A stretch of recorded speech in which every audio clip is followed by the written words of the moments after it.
দুটি জিনিস মানুষকে সবচাইতে বেশি আল্লাহর জান্নাতে প্রবেশ করাবে। একটি হচ্ছে তাকওয়াল্লাহ, আল্লাহর ভয়, আর একটি হচ্ছে হুসনুল খুলুক, সুন্দর আচরণ। আমি আবারও বলছি, দুটি জিনিস মানুষকে সবচাইতে বেশি আল্লাহর জান্নাতে প্রবেশ করায়। একটি হচ্ছে আল্লাহর ভয়, তাকওয়াল্লাহ, আরেকটি হচ্ছে সুন্দর আচরণ, হুসনুল খুলুক।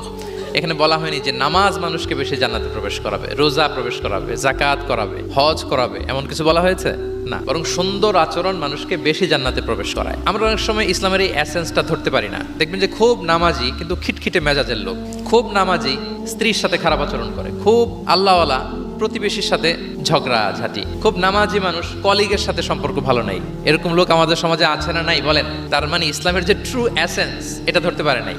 আশেপাশের নেইবরের সাথে, কলিগের সাথে, বন্ধুদের সাথে, সহপাঠীদের সাথে যে ভালো আচরণ করতে হয়, গুড বিহেভিয়ার করতে হয়, এবং এটাই যে আমাকে সবচেয়ে বেশি জান্নাতে প্রবেশ করানোর মাধ্যম হতে পারে, এটা আমরা ভুলে যাই। প্রিয় বন্ধুরা, আমরা যেন এই ব্যাপারটাকে ছোট মনে না করি।